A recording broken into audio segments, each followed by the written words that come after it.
Assalamualaikum warahmatullahi wabarakatuh.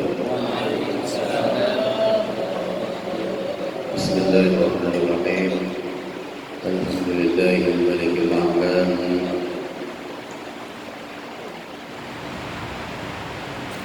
Alladzi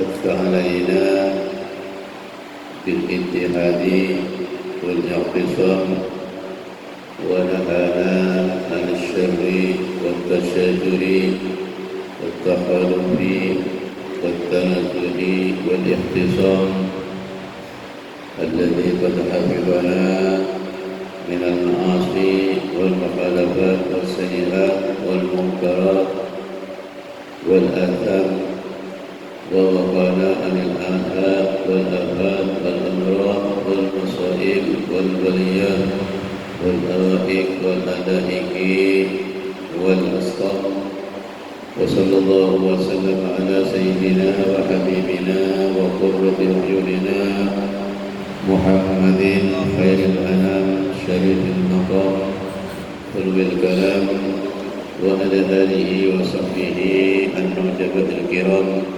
والتابعين لهم ومن تبعهم بإحسان إلى يوم الزحام.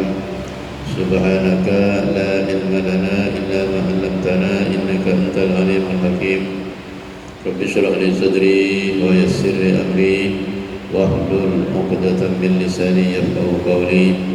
اللهم إني استودعتك ما علمتني فنقلني به إذا نسيته وارده علي إذا حاجتي إليه برحمتك يا الله يا أرحم الراحمين يا مجيب السائلين. أما بعد، Hadirat al-mukarramin wal muhtaramin, segenap anggota pengajian rutin Suara Masjid Nuril Yakin yang dirahmati Allah Subhanahu wa taala, utamanya para takmir masjid, para asatid, para sepuh, para jemaah sekalian yang sangat saya hormati dan sangat saya ta'zimi.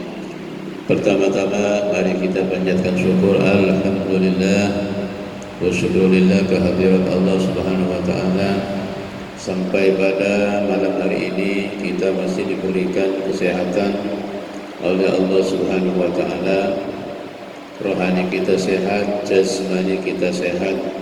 Yang kedua, alhamdulillah wa syukurillah, kita diberikan kesempatan oleh Allah Subhanahu wa taala untuk menghadiri pengajian rutin ini. Mudah-mudahan Allah Subhanahu wa taala membuka hati kita semuanya, pikiran kita semua, akal kita semuanya untuk menerima ilmu dari Allah Subhanahu wa taala. Kemudian kita diberikan oleh Allah Subhanahu wa taala kemampuan untuk melaksanakannya. Amin Allahumma amin. Banyak orang sehat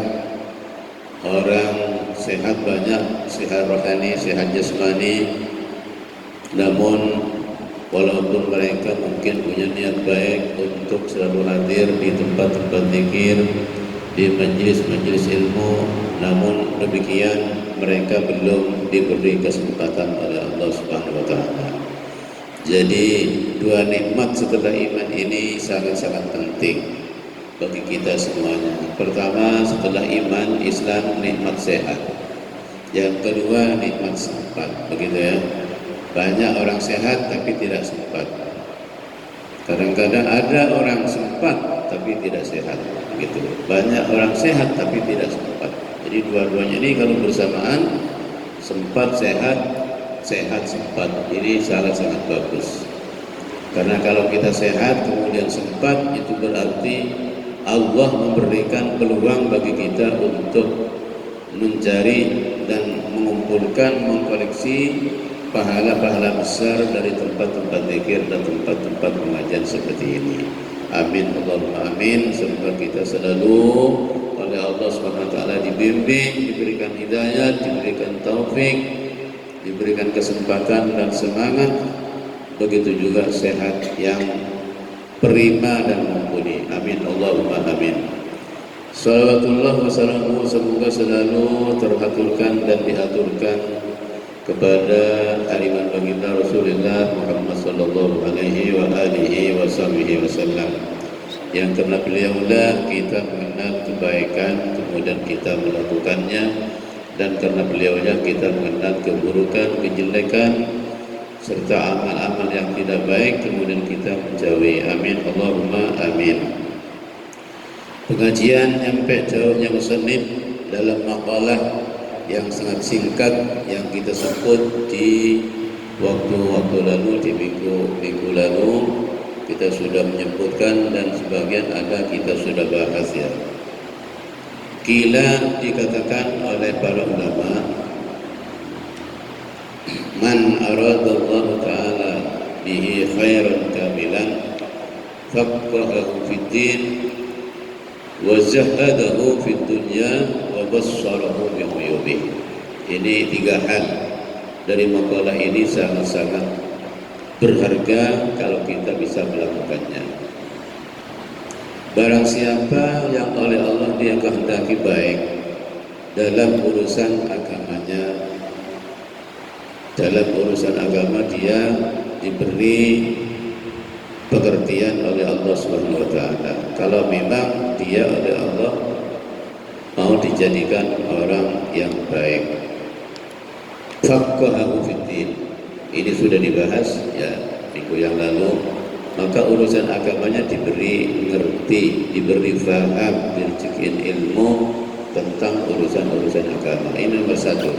Kalau orang dikehendaki Allah Ta'ala sebagai orang baik yang sempurna, maka urusan-urusan agamanya dia ngerti, urusan sholatnya ngerti, urusan puasanya ngerti, urusan rumah tangganya ngerti, urusan pergaulannya ngerti, urusan sosial ngerti, semuanya ngerti secara agama.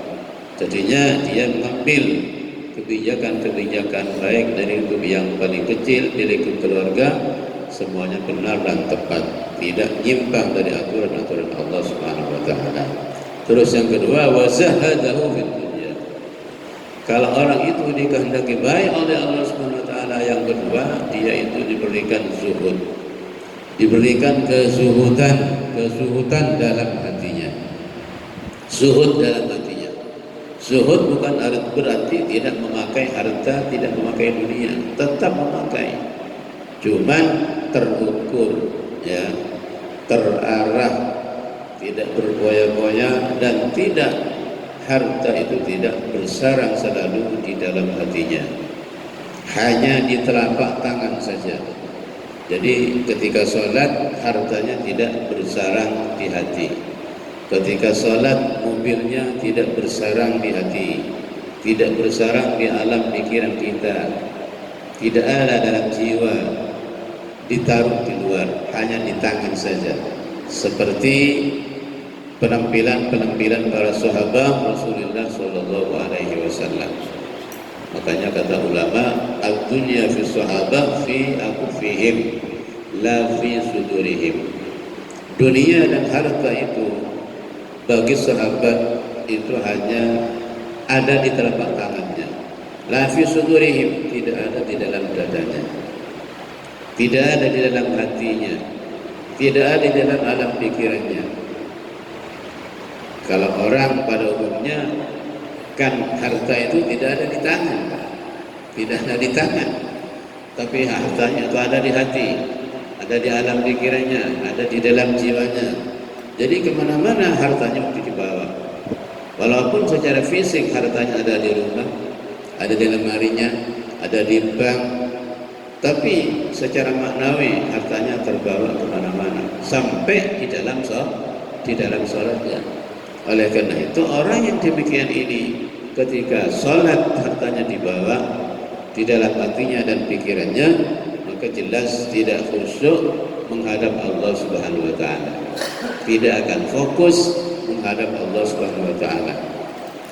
Jadi orang yang zuhud, yang punya sifat zuhud, punya sifat zahadah, itu pasti ketika dia menghadap Allah Subhanahu wa taala dalam waktu yang sangat simpel dan singkat, itu bisa melepas semua itu dari hatinya dan jiwanya. Kira-kira bisa kan itu? Sholat 5 menit secara total, kita melepas apa yang kita cintai, termasuk anak, istri, keluarga, harta, wanita, tahta, seterusnya dilepas dari kita secara total waktu kita sholat.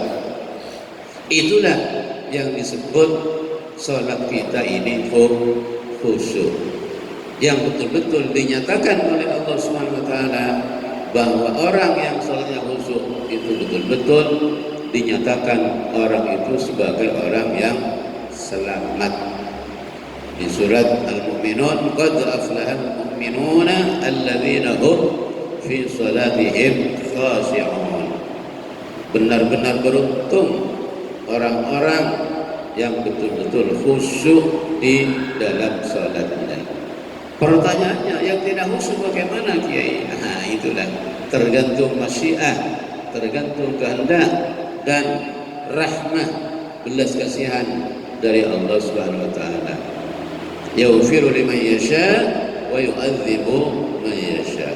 Allah akan mengampuni kepada orang yang beliau kehendaki, dan Allah akan menyiksa kepada orang yang Allah mau menyiksanya. Mudah-mudahan kita terhindar seluruhnya dari siksa Allah Subhanahu wa taala. Oleh karena itu, zuhud di sini menurut Imam Ahmad bin Hanbal radhiyallahu anhu, salah satu imam mujtahid yang empat yang madhabnya tersebar di seluruh pelosok dunia, beliau mengatakan begini: az-zuhdu salah satu aujuhin. Zuhud itu bermacam tiga, katanya. Kata beliau, az-zuhdu salah satu aujuhin. Pertama, tarkul haram, meninggalkan barang-barang yang haram. Zuhudnya siapa itu, kata beliau? Wa huwa zuhdul awam. Zuhudnya orang-orang awam, zuhudnya orang-orang umum. Yang penting menurut beliau, kalau orang sudah jauh secara total meninggalkan barang syubhat dan haram, itu termasuk zuhud sudah, termasuk orang yang zahid, kata beliau. Karena kata beliau, tarku al-asybuhat al-haram wa huwa zuhdul awam. Itu yang ke satu. Kemudian yang kedua, tarkul fudul minal haram wa huwa zuhdul khawasi. Yang kedua kata beliau, tarkul fuduli minal halal. Tarkul fudul minal halal, meninggalkan hal-hal yang tidak penting secara syar'i, yang tidak fokus secara syar'i ditinggalkan, yang kurang bermanfaat secara agama ditinggalkan, sama sekali tidak dilakukan, walaupun itu halal, tidak dimakan, tidak diambil, tidak dimanfaatkan. Itu apa? Tarku apa? Takut seperti ini, zuhdul khawas. Zuhudnya orang-orang yang istimewa. Oleh karena itu, Nabi Muhammad SAW dalam sebuah hadisnya bersabda, la yablughu al-mu'minu darajatal muttaqin hatta yatruka ma la ba'sa minhu makhafata ay yakuna bihi ba'sun. Orang mukmin tidak nyampe ke derajatnya orang-orang yang takut secara hakikat kepada Allah Subhanahu wa taala, sehingga dia meninggalkan sesuatu yang kalau dilakukan tidak apa-apa, tapi dia tidak melakukan itu dan tidak mengambilnya, tidak memanfaatkannya karena khawatir, hati-hati, wara, takut ada apa-apanya itu. Ini sesuatu halal, tapi walaupun halal jelas, orang yang tadi itu tidak mengambilnya, tidak memanfaatkannya, tapi sengaja ditinggalkan, takut masih ada apa-apanya. Ini namanya yang lebih hati-hati daripada yang kedua tadi. Zuhud seperti ini disebut menurut Imam Ahmad bin Hanbal, disebut zuhdul khawas, zuhudnya orang-orang yang istimewa. Kemudian yang ketiga adalah tarkuma yuswilu ma indallahi subhanahu wa ta'ala. Tarkuma yuswilul abda ya, minallahi subhanahu wa ta'ala. Tarkuma yuswilul abda minallahi subhanahu wa ta'ala wa huwa zuhdul arifin. Meninggalkan sesuatu yang dapat menjauhkan dari Allah subhanahu wa ta'ala. Zuhud seperti ini itu disebut zuhdul arifin. Zuhudnya orang-orang yang arif billah, yang ma'rifat kepada Allah subhanahu wa ta'ala. Jadi walaupun tidak dosa, tidak dilarang oleh agama, tapi ditinggalkan, takut apa? Takut dia itu sesuatu yang ditinggalkan itu dapat menjauhkan dirinya kepada Allah subhanahu wa ta'ala, dapat menjauhkan dirinya dari Allah subhanahu wa ta'ala. Satu contoh, ini yang diambil jalan ini oleh seorang ulama besar, pengarang Riyadhus Shalihin, pengarang kitab Syarah Majmu' Syarah Muhadzab, yaitu Majmu', pengarang Syarah kitab Muhadzab, yaitu kitab Al-Majmu'. Orangnya namanya Imam Nawawi rahimahullah ta'ala. Beliau fokus hidupnya digunakan untuk ibadah, taat, dan taklif, menyusun, mengarang kitab-kitab, menghimpun, mengoleksi adillah untuk memberikan pencerahan-pencerahan lewat tulisan-tulisannya kepada orang Islam, sehingga beliau tidak kawin. Sudah tahu bahwa beliau sudah tahu kawin itu macam-macam kan, ada yang wajib, ada yang sunnah, juga ada yang makruh, ada yang haram. Tapi beliau sudah tahu bahwa kawin itu sunnah, beliau tidak mengambilnya, bahkan halal beliau tidak mengambilnya. Karena apa? Karena beliau itu menganggap bahwa kawin itu bagi beliau itu dapat menjauhkan dirinya dari Allah Subhanahu wa taala. Kata beliau, kawin itu menurut beliau menjauhkan ilmu dari hatinya. Makanya beliau tidak kawin sampai meninggal dalam umur kurang lebih 52. Jadi tidak apa-apa orang kalau memang sanggup dirinya tidak mengambil sesuatu yang halal, yang tidak syubhat, jelas halal, dia tidak memanfaatkannya dan tidak mengambilnya, tidak apa-apa. Kalau memang dia betul-betul dalam hatinya, dalam jiwanya ada sebuah kehati-hatiannya, sebuah kehati-hatian. Jadi suhudnya orang arifin itu tarkuma yuswilul abda anillahi subhanahu wa ta'ala, menjauhkan dirinya segala sesuatu yang bisa menjauhkan dari Allah subhanahu wa ta'ala. Itu banyak, kalau kita baca banyak sesuatu yang menjauhkan diri dari Allah, itu banyak kan, termasuk nonton bola sampai larut malam, itu adalah hal perbuatan yang menjauhkan diri dari Allah Subhanahu wa taala. Ada enggak di sini yang hobi bola? Ada. Sehingga larut malam jam 1, jam 2, jam 3 masih nonton bola. Mendekati subuh baru mau tidur ya. Kira-kira subuhnya gak colpak apa enggak? Hilang apa enggak kira-kira? Atau kira-kira langsung salat subuh dia? Kira-kira setelah salat subuh bisa zikir enggak kepada Allah Subhanahu wa taala? Bisa baca Quran enggak? Bisa bermunajat apa enggak dia itu?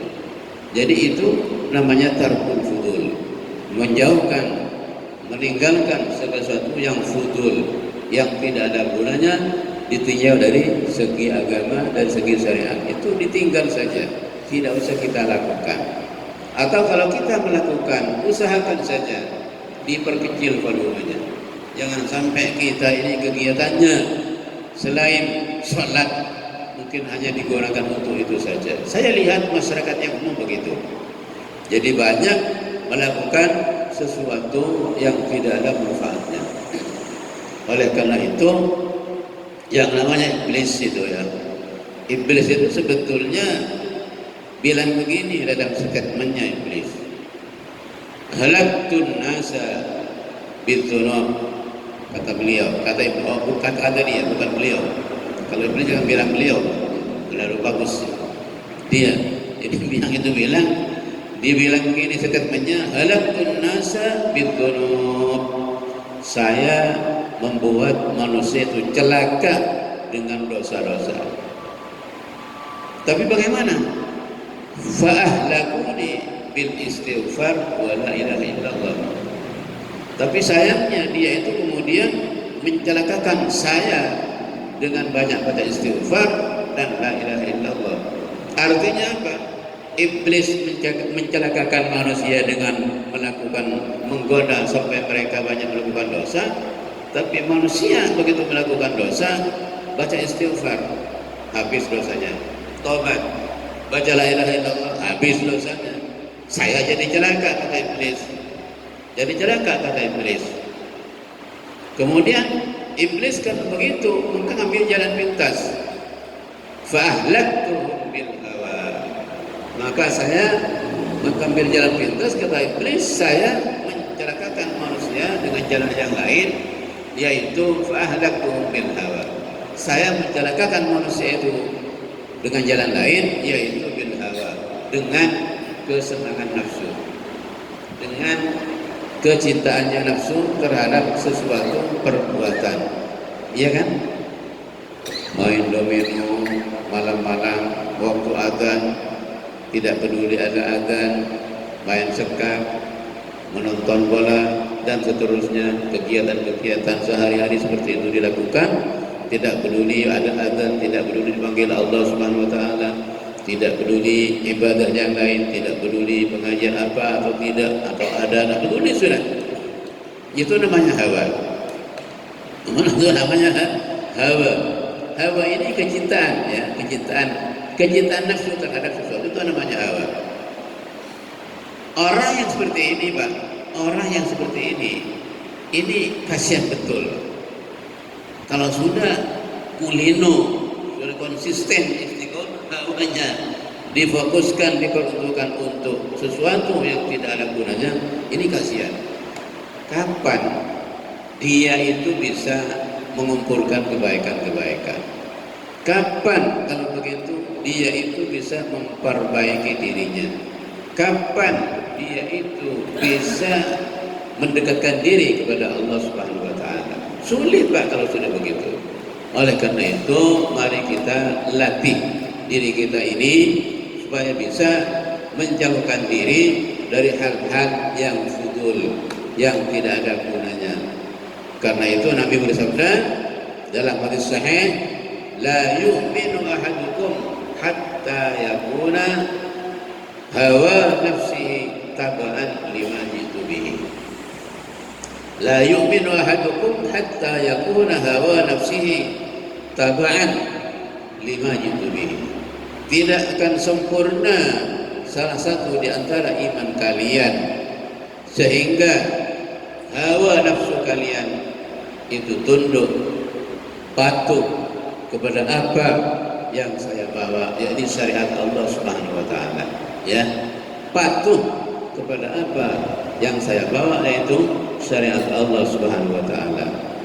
Jadi tidak akan sempurna iman seseorang sebelum dia itu patuh secara total kepada apa yang dibawa Nabi SAW, yaitu Al-Quran, isinya Al-Quran dan sunnah. Iman ya iman, Pak. Tidak mungkin tidak iman kalau sudah asyhadu an la ilaha illallah wa asyhadu anna Muhammadar Rasulullah, tapi tidak mau sempurna imannya sebelum tunduk patuh secara total kepada apa yang dibawa Nabi kita Muhammad SAW.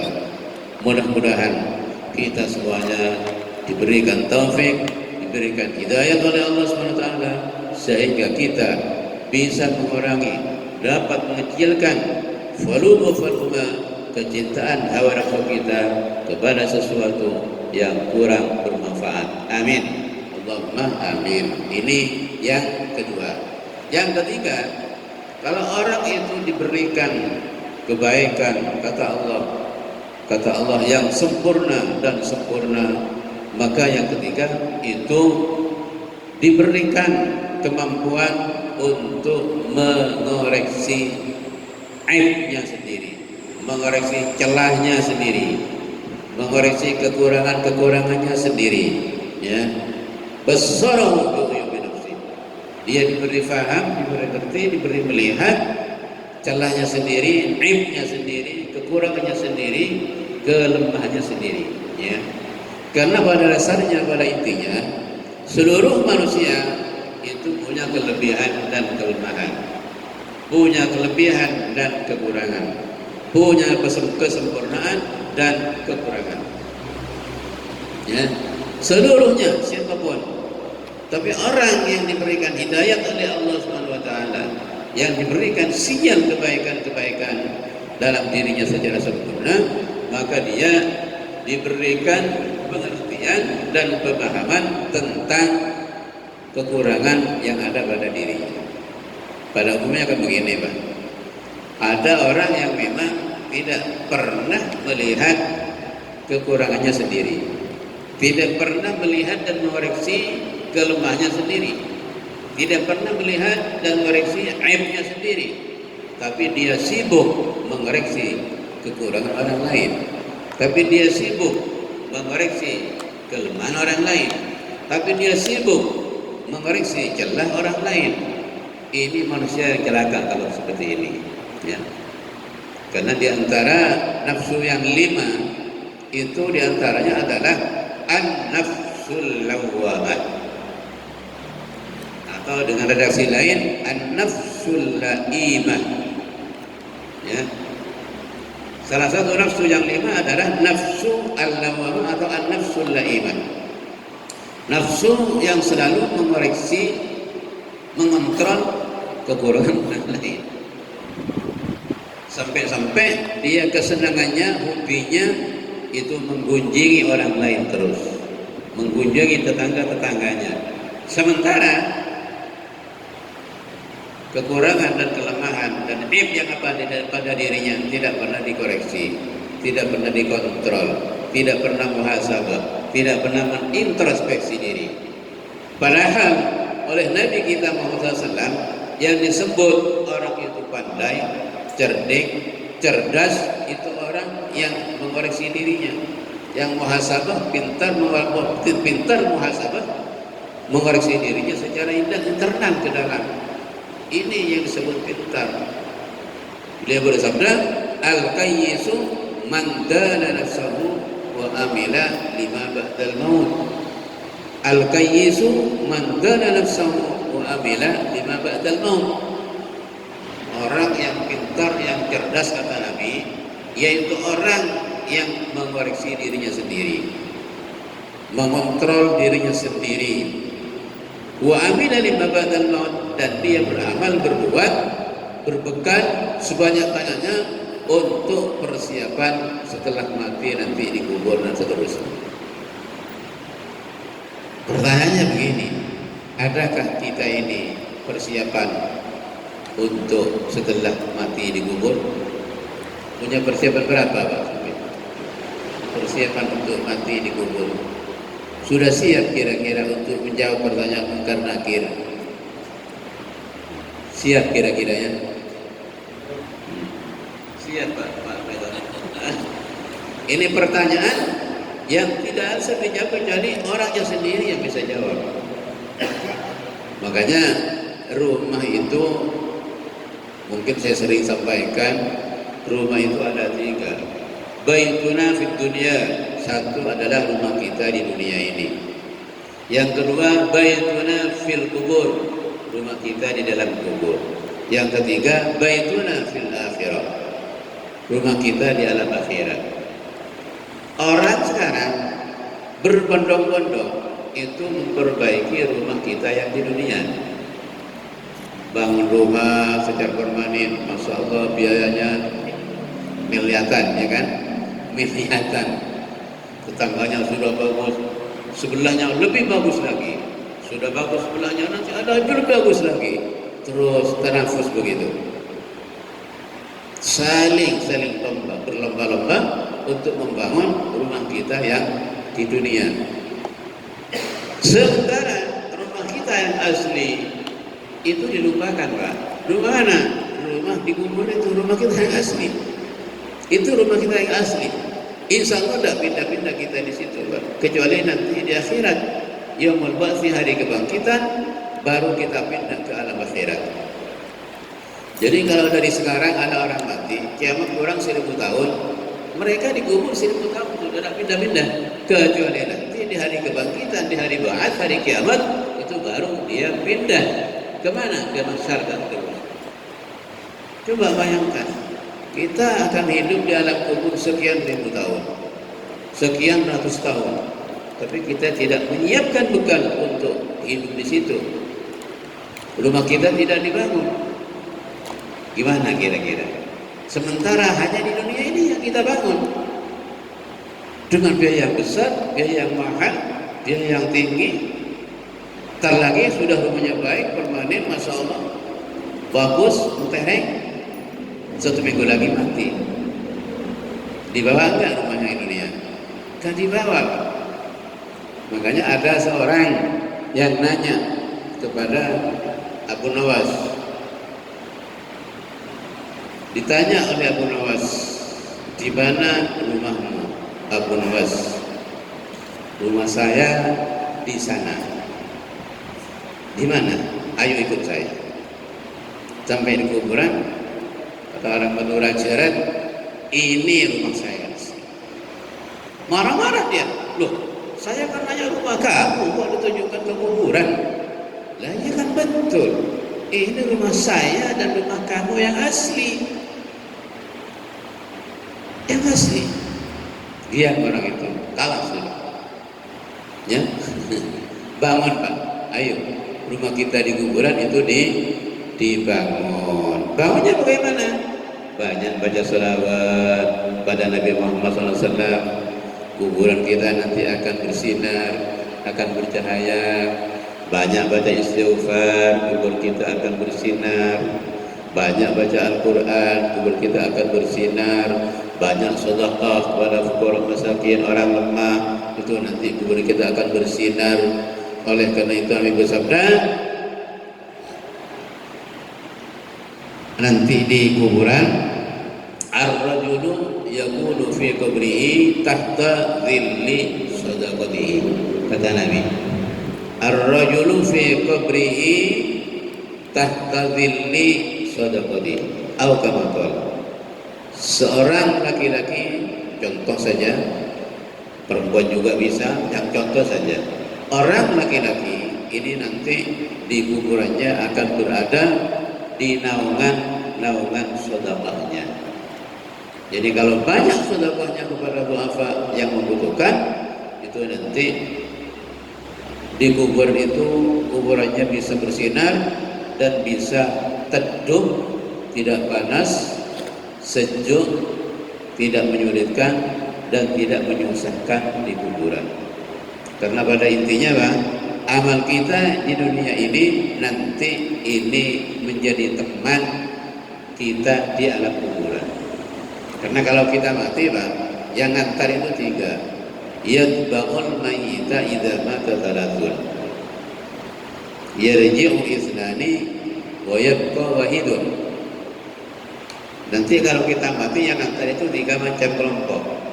Pertama itu keluarganya, tetangganya, sanak familinya, guru-gurunya, santri-santrinya, kalau kiai, masyarakat sekitarnya ikut berbondong-bondong ngantar ke kuburan.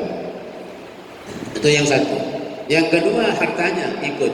Apanya hartanya itu? Katelnya itu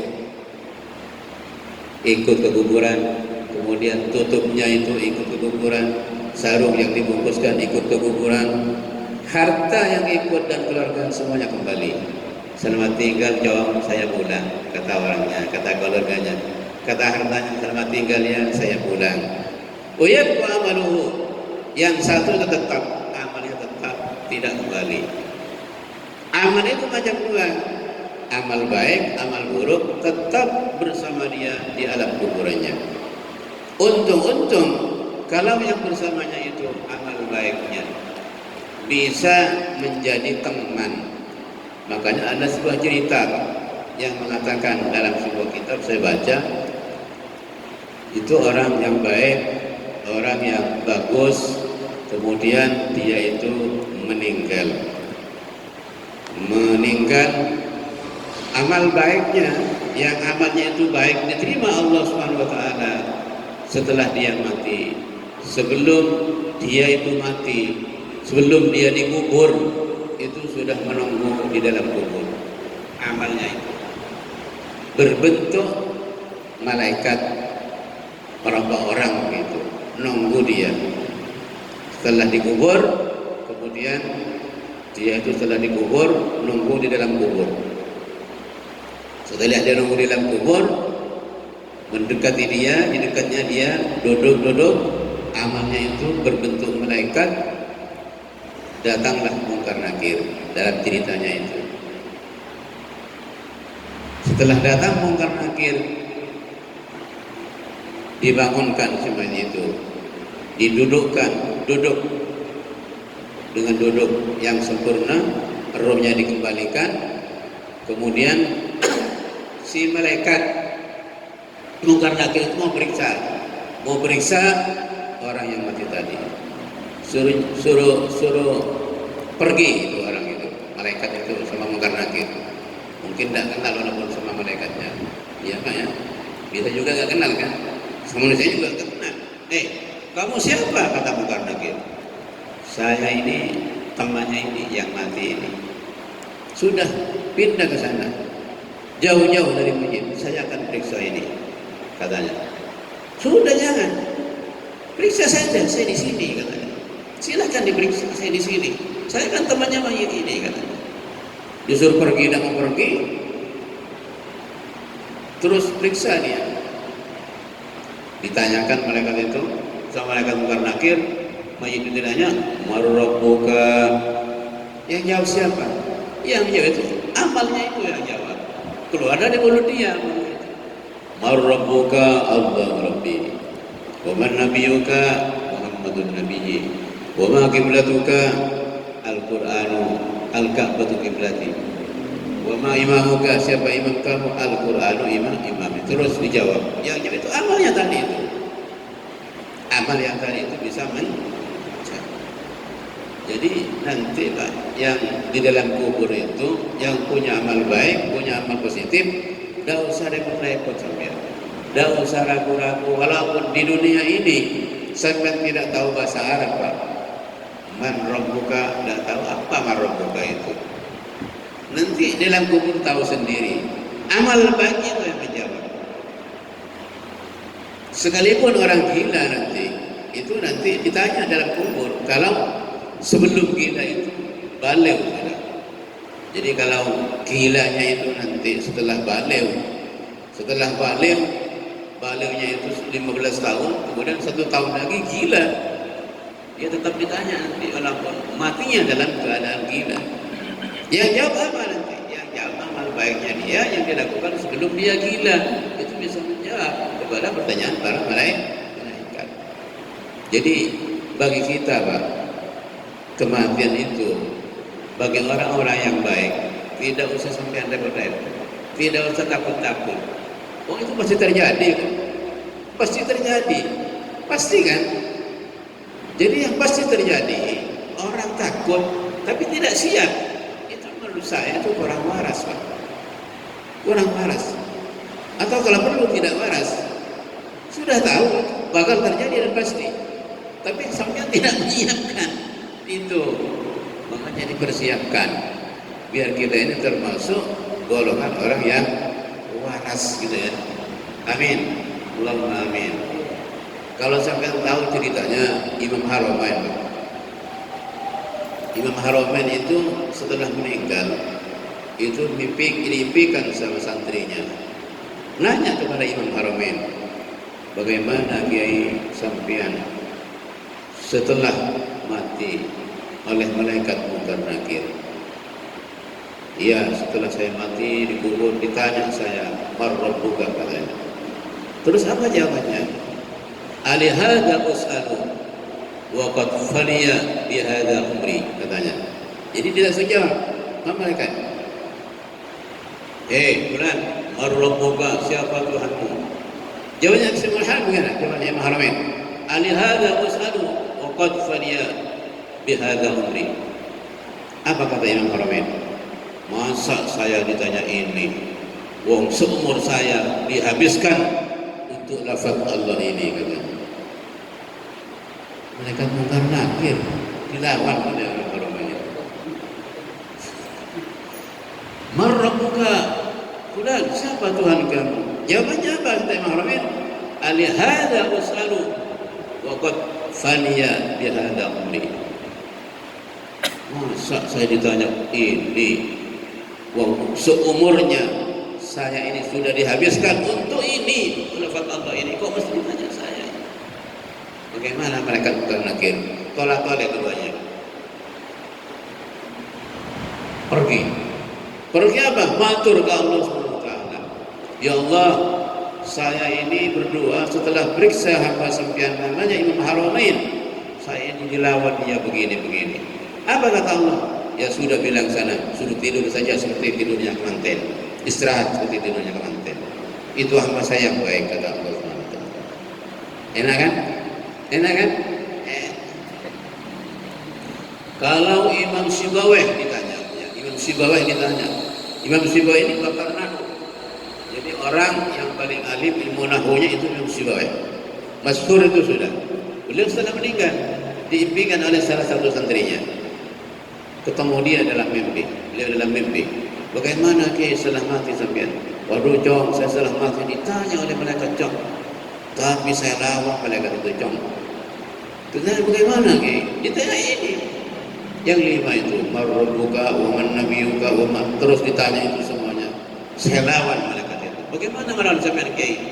Dengan mudahmu dia. Ya. Marrabbuka, kata malaikat. Marrabbuka, kata malaikat. Siapa Tuhan kamu? Dia ditanya oleh musibah itu. Malaikat, ini man apa ini namanya? Apa ini man istifham? Apa man isim mausul? Apa man isim syarat? Apa man isim mausul? Apa ini? Tak jawab dia, Pak. Tak bisa, Pak. Malaikat itu tak tahu nahwu, tak tahu saraf. Tugasnya hanya satu, suruh nanya, ya sudah itu dong. Suruh nanya itu saja tugasnya. Suruh baca tasbih sampai kiamat, tasbih terus baca, tak berhenti-berhenti. Suruh nanya orang mati, sudah itu dong. Ketika dibalik, tanya alim Sibawayh, man ini man apa malaikat? Apa man isim ham? Apa man isim mausul? Apa man isim syarat? Aja malaikat itu tolak-tolak, akhirnya lari pergi matur ke Allah SWT. Ya Allah, setelah saya nanya hamba sampean yang namanya Sibawayh, kok saya dibalik tanya saya bisa jawab? Ya sudah malaikat, itu hamba saya yang baik, fakarnahu, bilang saja saya suruh istirahat seperti serajang manten. Itu enak kan? Nah pertanyaannya, kita nanti bagaimana kira-kira? Bisa jawab atau bisa melawan kepada malaikat atau bagaimana? Nah, mari kita persiapkan. Tidak usah persiapkan ujian nahunya, surafnya tidak usah. Yang penting kita sudah bisa menjawab pertanyaan malaikat yang 5 itu secara baik, secara bagus, tepat, dan jawabannya itu sudah nilai 100 insya Allah. Amin Allahumma amin. Untuk itu semuanya, makanya yang tadi yang 3 itu kita amalkan. Pertama, kita itu baik dalam ilmu agama, tahu semuanya dalam urusan-urusan agama. Yang kedua, kita mengamalkan zuhud, walaupun tidak bisa 100%, tapi mungkin sebisanya saja kita. Yang ketiga, kita pandai mengoreksi diri kita. Jadi kalau ulama dulu atau orang-orang dulu, orang salaf, itu punya catatan, Pak. Punya catatan penting, punya buku agenda untuk amal baik dan dosa. Jadi kalau beliau ulama-ulama salaf atau ulama-ulama dulu itu melakukan kebaikan, ditulis yang positif, yang tulis hijau atau apa begitu, hijau baik. Kalau melakukan dosa ditulis hitam atau merah. Nanti di akhir siang dikoreksi bukunya itu. Tadi saya 1 hari penuh, apa yang saya lakukan? Kalau tidak ada merahnya sama sekali, semuanya hijau, bagus. Apa kata beliau? Bersyukur kepada Allah Subhanahu wa taala. Alhamdulillah, saya oleh Allah masih diberi kebaikan, dihindarkan oleh Allah dari dosa dan seterusnya. Kalau ternyata ada merahnya, ada tulisannya 1, 2, 3, mereka bermunajat kepada Allah Subhanahu wa taala, nangisi dosanya itu. Ini yang namanya muhasabah. Yang namanya ini sibuk dengan kekurangannya sendiri, sibuk dengan dosanya sendiri, bukannya sibuk dengan kekurangan orang lain. Tapi yang sekarang orang ini sibuk kepada celahnya orang lain, sibuk terhadap kekurangan orang lain, sibuk terhadap kelemahan orang lain. Ini sangat-sangat tidak bagus. Dosa besar seperti ini yang bisa juga menjadi hambatan kita menuju Allah Subhanahu wa taala, bisa menjadi hambatan dan rintangan kita masuk surga Allah Subhanahu wa taala.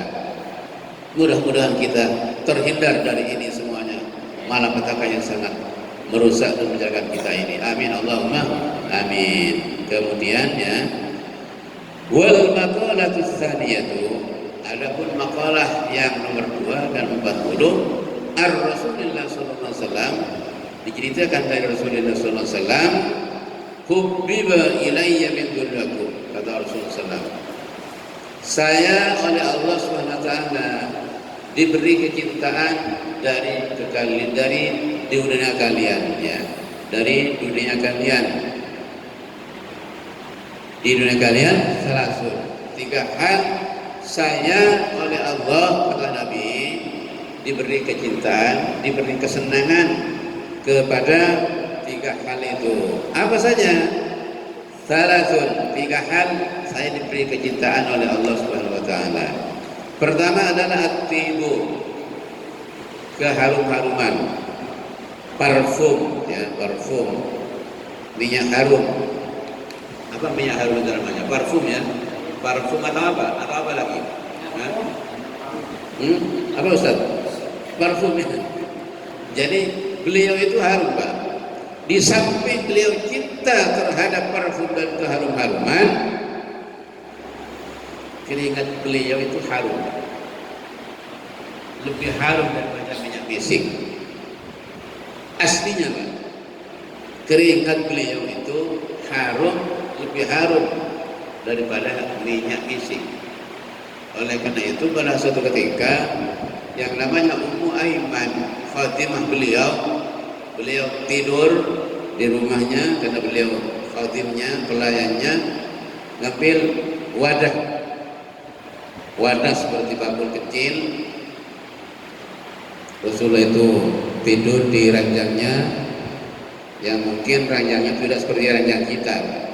Ranjangnya Rasulullah itu kasar, tidak empuk seperti kita. Kasurnya isinya itu pelepah itu, pohon kurma itu. Jadi ditaruh di dalamnya, terus dibungkus dengan kain. Itu yang beliau tidurin. Kalau kita kan ada spring bed, ada ini dan itu yang tebal, kurang tebal, kemudian lagi susun sampai 3. Itu Rasulullah tidak. Kalau tidur di situ, Bang, di pelepah kurma itu. Sampai ketika beliau bangun tidur, tak pakai baju beliau tidur waktu itu. Kemudian setelah bangun, Sayyidina Umar masuk, berbekas di sini pelepah kurma itu, di sini. Nangis Sayyidina Umar itu.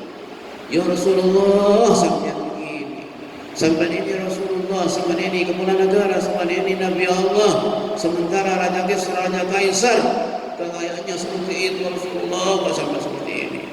Nangisin Umar itu. Dikiranya benar nangisan itu, nangisnya benar. Apa kata Rasulullah SAW? Ya Umar, itu semuanya untuk mereka dunia.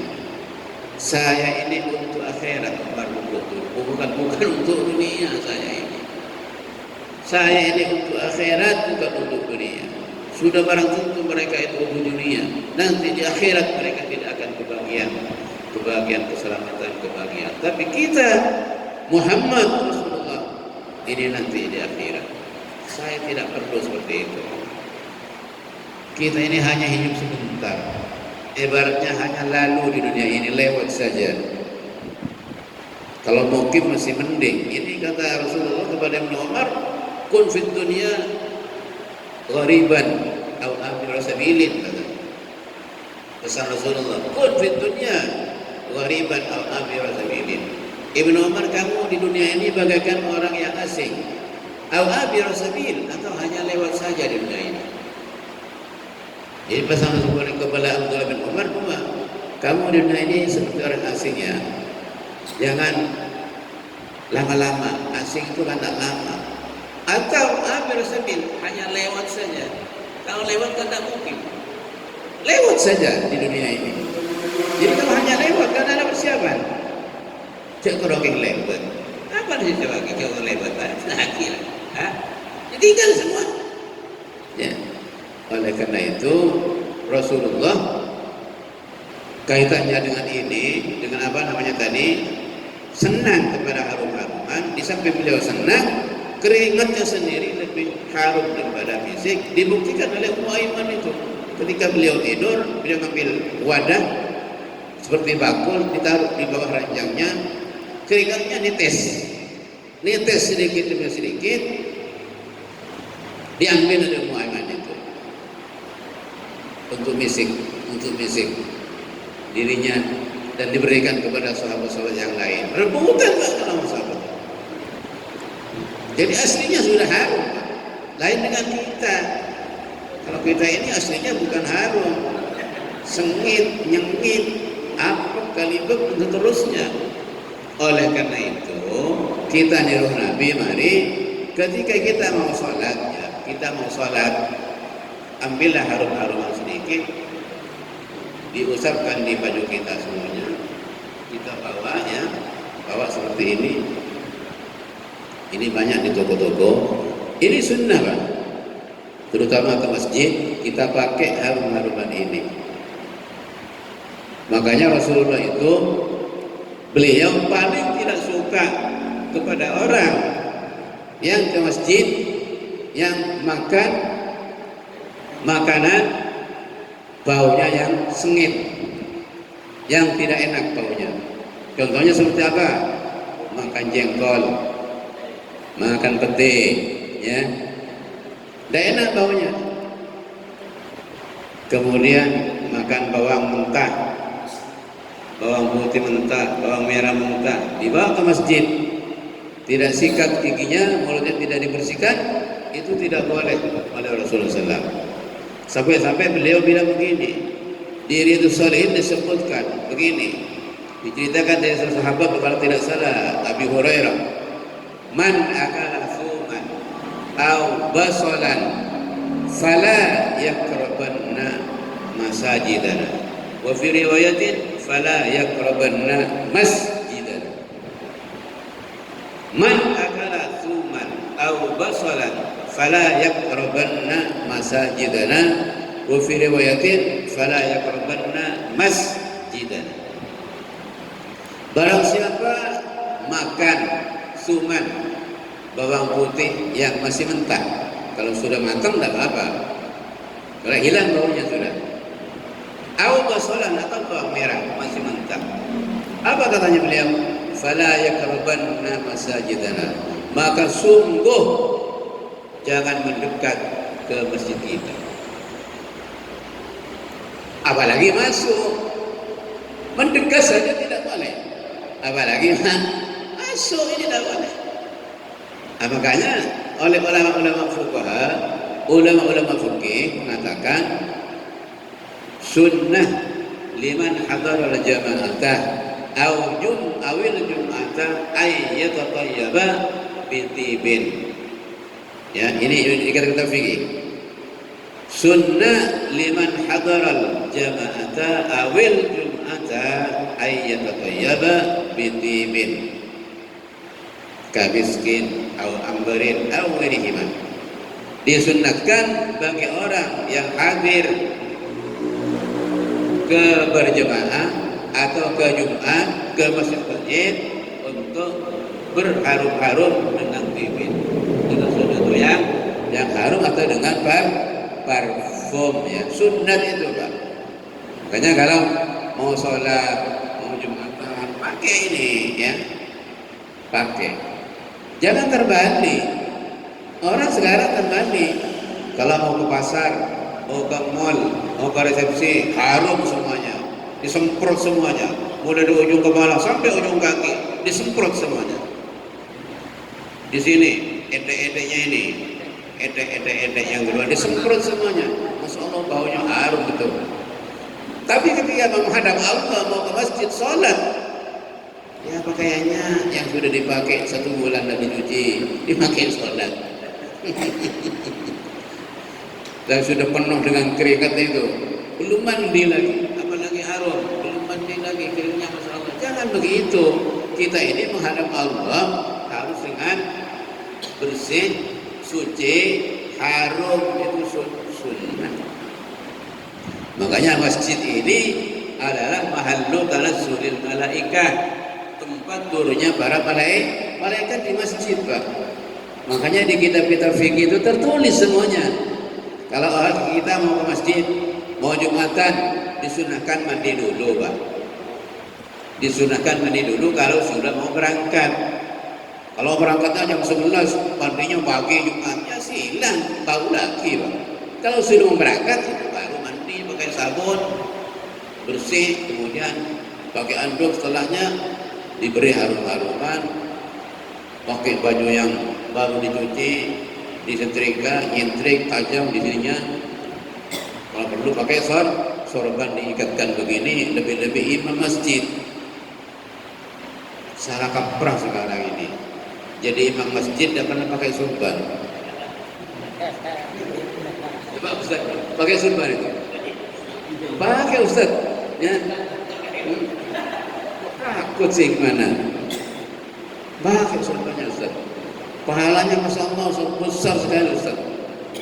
Kata Rasulullah, raka'atani bi imamatin khairun min 70 raka'atan biduni imamah. Hadis ini ada yang mengatakan sahih, ada yang mengatakan dhaif. Tapi karena banyaknya riwayat, itu bisa ditambal, bisa diperbaiki. Riwayat yang kurang bagus dengan yang baik, sehingga ini menjadi hadis ini menjadi hasanan li ghairihi. Menjadi hadis hasan li ghairihi ya. Sampai Imam Suyuti itu menyitir dalam kitab Jami' Shaghir, itu banyak beliau menyebutkan raka'atan bi imamatin khairun min 70 raka'atan biduni imam. Ini haji tapi tidak pernah pakai sorban kalau juga. Tidak pernah pakai sorban kalau salah. Walaupun sunnatnya sorban itu tidak tentu kepada Pak Haji Pak. Baik yang sudah Pak Haji atau belum Pak Haji, tetap sunnat sholat itu pakai surban. Surban diikatkan di sini gitu. Diikatkan seperti Haji Mu'ay ini.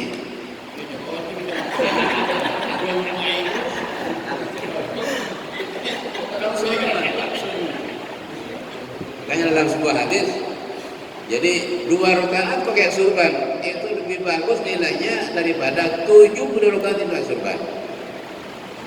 Kalau saya Pak, kalau jauh-jauh begini memang tidak pakai surban. Tapi kalau di rumah pasti jadi imam tetap pakai surban saya. Sholat Jumat ke, sholat fardu ke, sholat duha ke, sholat sunnah ke. Karena kalau jauh-jauh begini ya sulit mau bawa surban itu atau apa gitu.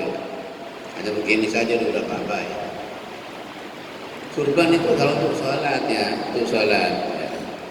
Nah, kalau waktu dagang, waktu nyangkul di sawah, ada usah pakai surban ya. Jual es namanya di sini, es ke barat timur pakai surban, itu kurang bagus. Jadi waktunya pakai surban itu ya waktu ngaji, waktu ngajar, waktu sholat, mau jumatan dan seterusnya itu dipakai. Pahalanya Masya Allah jauh besarnya Pak, lebih jauh sekali daripada tidak pakai surban. Ini masalah kecil, tapi banyak orang tidak peduli ya. Yang kedua masalah kecil ini siwak. Ini masalah kecil. Ini hadisnya sahih lagi. Bukhari Muslim ada hadisnya ini. Dan sunnah yang lain ada hadisnya. Masya Allah, ini pahalanya besar sekali. Rakaatan bisiwakin khairun min sab'in rakaatan biduni siwak. Salat 2 rakaat pakai siwak lebih bagus daripada salat 70 rakaat tidak pakai siwak. Jauh kan? Ini 3 kali kanan kiri. Sudah. Mau baca Quran, mau baca kitab, mau baca sholawat, mau sholat, siwak. Tapi saya amati tidak ada yang pakai siwak mau sholat. Sampai imamnya ada pakai juga.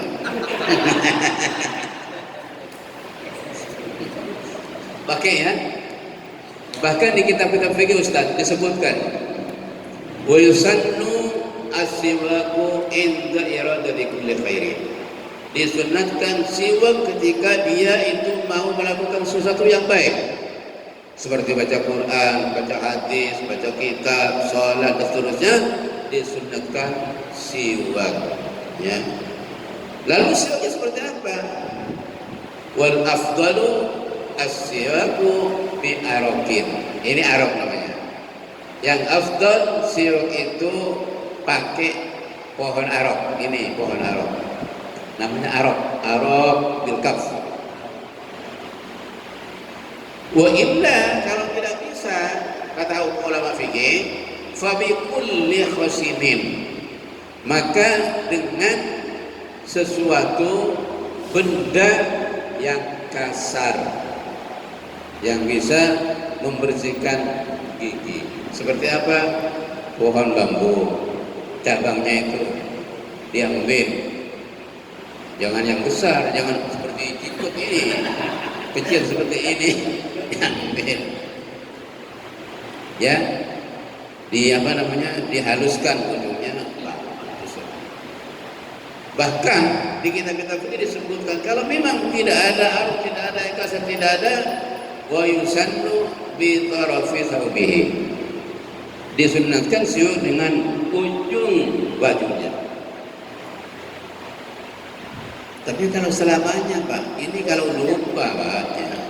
Kalau ketika dia lupa, siwaknya tertinggal, dia tidak bawa, maka disunatkan dengan ujung baju. Jangan selamanya begitu, nanti ini bisa putus ujungnya. Putus ini, ya kan? Ini dari sunatnya siwak. Sampai-sampai Nabi itu bersabda begini, laula an asyqa ala ummati la amartukum bisiwaki inda kulli wudu'in. Ini hadis sahih riwayat Muslim, Bukhari Muslim. Laula an asyqa ala ummati la amartuhum bisiwak inda kulli wudu'in. Kalau seandainya saya tidak membuat sulit, kalau seandainya saya tidak membuat sulit dan ruwet kepada umatku, maka saya wajibkan untuk siwak setiap wudu. Tapi umat saya takut tersiksa, takut sulit, maka tidak diwajibkan siwak setiap wudu. Hanya disunatkan setiap wudu, setiap sholat, setiap mau tidur, setiap bangun dari tidur, mau ke ulama, mau soal kepada kiai, kepada ustaz, kepada orang tua, masuk masjid, disunatkan siwak. Itu ya. Ini masalah-masalah kecil yang mayoritas orang Islam tidak melakukan. Eman-eman Pak. Masalah kecil tidak bisa melakukan, apalagi masalah yang besar. Ya. Bahkan siwak itu Pak, faedahnya sangat-sangat banyak. Ya. Sangat-sangat banyak. Di antara faedahnya yuqawwil asnan, menguatkan gigi. Kalau sampean tidak ingin cepat ompong, dia ingin cepat ngol-ngol, giginya tanggal, siwak, insya Allah tidak cepat ompong. Tak cepat apongka boleh. Manusia itu kan apongkanya 2 kali, tanggal giginya itu 2 kali. Pertama sebelum balik, yang kedua setelah balik, muda lagi sampai giginya habis. Dari mudanya sampai giginya habis itu. Jadi siwak itu yuqawwil asnan, menguatkan gigi. Yang kedua yuqawwil lisah, menguatkan gusi, menyehatkan gusi. Orang kalau gusinya sehat, insya Allah giginya sehat. Kalau gusinya tidak sehat, pasti cepat tanggal giginya, cepat ngol-ngol, cepat lepas giginya. Ya. Yang ketiga, yajlul basar, membuat mata itu sehat. Mata itu bisa terang, tidak terahum, bisa melihat walaupun umurnya sudah tua. Ya. Ya. Yang ketiga, yurdir rabba, bisa membuat Allah itu ridha. Yang keempat, yuhibbuhul malaika, disenangin para malaikat. Yang ketiga, yang ketujuh itu yusabbibu suratal maut, bisa cepat mati. Jadi kalau orang pakai siwak itu bisa cepat mati. Takut ya? Takut mati. Maksudnya yusahilu as-siwaku li sahibihi fi sakaratil maut. Jadi siwak itu bisa mempercepat nasa. Jadi orang nasa itu bahkan kadang-kadang ada yang 1 hari nasanya tidak selesai, tidak mati-mati. Ada yang 3 hari sampai keluarganya itu bosan nungguinya. Iya kan? Iya. Bosan, takut, cemas, segalanya takut. Segera disiwak, cepat mati. Saya pernah tahun yang lalu, 2 tahun yang lalu itu nyambangi orang sakit yang ayahnya itu yang sakit, tapi masya Allah karena banyak utangnya, saya kasihan betul. Mungkin ini saya cerita ini biar dibuat contoh oleh sampean, dibuat pelajaran. Karena banyak utangnya, si anaknya itu kurang lebih 5 anaknya tidak mendekat. Kenapa saya tanya? Karena ini banyak utangnya, takut disuruh nanggung utangnya. Anak macam apa itu? Bapaknya sudah sekarat maut. Kok menjauh dan mendekat? Saya tanya, siapa yang baca Yasin? Yang baca? Ada di situ. Katanya ini sudah 2 hari begini. Langsung, mari-mari. Terus saya bilang gini, saya pergi ke sana itu jam 9. Kalau suruh siwak, coba ambilkan siwaken. Setelah siwaken, saya doain, yaitu jam 9:30 saya pulang. Belum saya nyampe di rumah, kurang lebih selang 5 menit, sudah telepon ke saya. Alhamdulillah, ini sudah mati. Jadi alhamdulillah, sudah mati, sudah meninggal ini. Asyokor dia ya. Artinya apa? Kasihan Pak, melihat orang sekarat maut itu terlalu lama, itu sakit ya, sakit. Orang itu kalau banyak dosanya Pak, diambil nyawanya itu, nafasnya diambil dari kaki duluan. Setelah nyampe di paha, dikembalikan lagi, ditarik lagi, kembalikan lagi, nyampe di dada, tarik lagi ke kaki, dikembalikan lagi, ditarik lagi. Padahal waktu nafas ditarik dari bawah ke atas, dari atas ke bawah, itu sakitnya bagaikan orang yang dilukai badannya, kemudian dikelopas kulitnya, ditarik gitu. Sakit enggak itu kayak gitu? Sampai dilukai tangannya gitu. Terus ditarik kulitnya. Sakit enggak? Sakit Pak. Jadi orang ditarik, dicabut nyawanya seperti itu sakitnya. Dari kaki ditarik, dicabut ke atas. Setelah sampai di dada, dikembalikan lagi. Berhari-hari begitu. Bagaimana siksanya? Tapi dia tidak ngomong karena sudah tidak bisa ngomong. Tapi rasanya masya Allah itu sakitnya bukan main. Oleh karena itu mari kita siapkan untuk apa? Bahan-bahan amal-amal yang bisa memudahkan kita sekarat maut. Termasuk yang memudahkan sakarat maut diantaranya adalah siwak ini. Yang kedua banyak baca Quran. Yang ketiga istiqomah ke masjid, Pak. Yang keempat baca selawat. Yang kelima itu taat kepada orang tua dan para guru. Yang keenam tidak menyakiti orang lain. Ya, insya Allah Pak, kalau sudah ini dilakukan, insya Allah kita akan mudah dalam sakarat maut dan tidak akan terlalu sakit nanti. Amin Allahumma amin. Mudah-mudahan kita semuanya diberikan, dimudahkan dalam sakarat maut. Tentunya bukan hanya mudah, tapi kita dijadikan orang yang husnul khatimah. Amin Allahumma amin. Demikian, karena ini sudah lebih 1 jam, takut overdosis. Saya sudah di sini mengaji ini, mudah-mudahan bermanfaat. Kalau ada kekurangan, saya mohon maaf sebesar-besarnya. Tapi bisa kekurangannya ini bisa ditambah dengan pertanyaan. Monggo dipersilakan.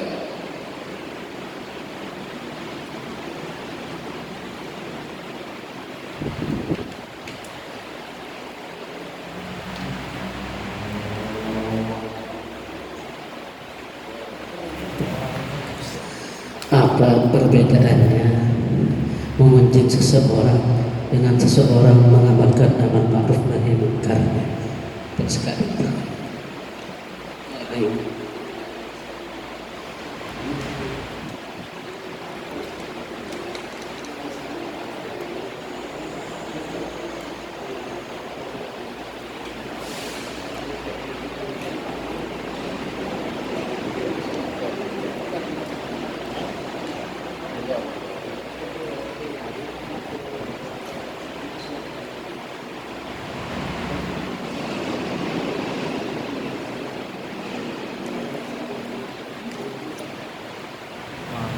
sampai ya sampai masuk angin maksudnya. Maksiat itu ya maksiat ada dua. Maksiat yang tidak kelihatan, maksiat yang kelihatan. Maksiat yang terekspos oleh media, maksiat yang tidak terekspos. Yang tidak terekspos oleh media, tidak ditampakkan oleh media, termasuk tidak ditampakkan oleh orang, ini tidak usah dicari-cari. Tapi kalau sudah kelihatan, terhendus, dan efeknya ini sangat buruk, maka siapapun yang melihat ini harus nahi mungkar. Nahi mungkar bukan berarti mencari-cari kesalahan orang, bukan. Ya, beda. Kalau mencari-cari kesalahan orang, kelemahan orang, ini beda dengan nahi mungkar. Tapi ketika kalau sudah maksiat, sudah nampak di masyarakat banyak tahu, banyak diketahui masyarakat, banyak diketahui, ini harus diberantas, harus dinahi, harus dicegah, jangan dibiarkan. Kalau dibiarkan, nanti orang yang tidak melakukan itu pasti kena imbasnya, kena imbas dosanya, kena imbas akibatnya, kena imbas malapetakannya, kena imbas sanksinya dari Allah Subhanahu wa Ta'ala. Makanya di dalam hadis yang populer, yang sahih, man ra'a minkum munkaran falyughayyirhu bi yadihi, fa in lam yastati fa bi lisanihi, fa in lam yastati fa bi qalbihi, wa dzalika adhaful iman. Atau kama qala, barang siapa melihat hal-hal yang mungkar, suatu yang maksiat, suatu mungkarat yang tidak dikenal oleh syariat, tidak dikenal ajaran Islam, sunnah, Quran dan hadis, makanya wajib ingkar. Kalau bisa ingkar dengan tangannya. Tangannya itu apa? Kekuasaan. Ya. Jadi kekuasaan yang namanya tangan itu kekuasaan. Yang punya kuasa, punya wewenang, punya otoritas, ini apa namanya? Menyetop, melarang mungkarat itu. Kalau kita tidak punya kekuasaan, tidak punya tangan, tidak punya kekuasaan, maka kita harus bilisanihi, ingkar dengan lisan, ngomong, melarang, menasihati, memberikan apa namanya pencerahan-pencerahan kepada masyarakat yang bermaksiat. Kalau kita tidak bisa dengan mulut, dengan nasihat, maka kita harus ingkar dengan hati. Tidak mendukung, tidak berikan sinyal mendukung, tidak memberikan sinyal kita senang kepada presiden itu, ingkar dengan hati. Ya. Nah, makanya menurut Syekh Ibrahim Al-Maghuli, bil yad itu artinya pemerintah, bil lisan itu artinya para ulama, bil qalbi itu artinya orang awam, orang umum.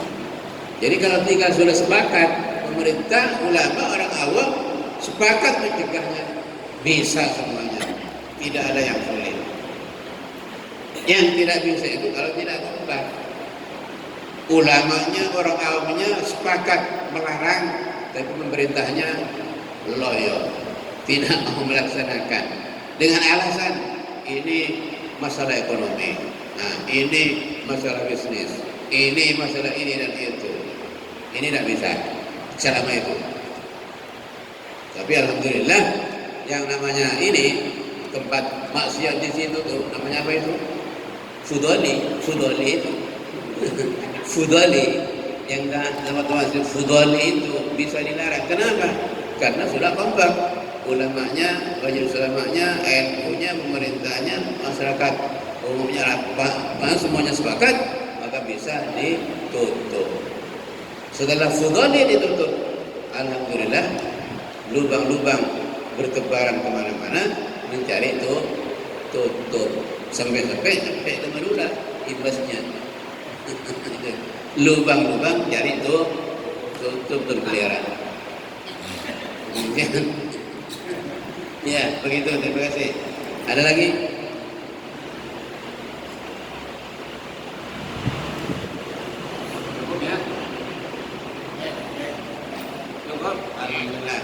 Bismillahirrahmanirrahim. Alhamdulillahirrahmanirrahim. Wassallallahu ala sayyidina Muhammadin.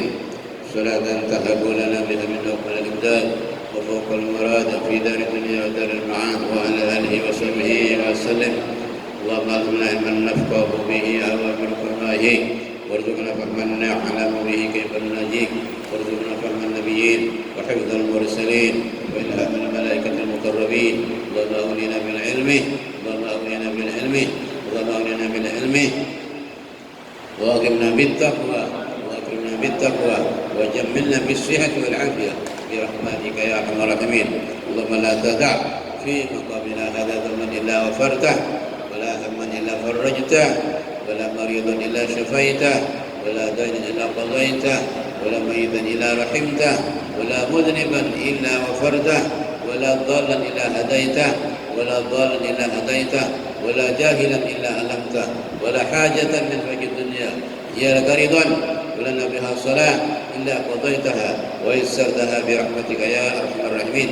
ربنا آتنا في الدنيا حسنة وفي الآخرة حسنة وقنا عذاب النار وادخلنا الجنة مع الأبرار واحشرنا في زمرة الأبرار وقنا حياة الأبرار برحمتك يا عزيز يا غفار. صلى الله على سيدنا محمد النبي المختار. سبحان ربك رب العزة عما يصفون وسلام على المرسلين والحمد لله رب العالمين. تقبل الله بحرمة الفاتحة.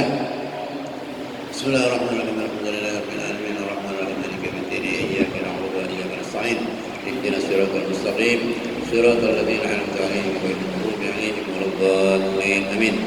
Demikian yang bisa saya sampaikan, kurang lebihnya mohon maaf. Akhirul kalam. Wallahu muwaffiq ila aqwamit thoriq. Assalamualaikum warahmatullahi wabarakatuh. Allahumma salli ala Muhammad wa ala ali sayyidina Maulana Muhammad.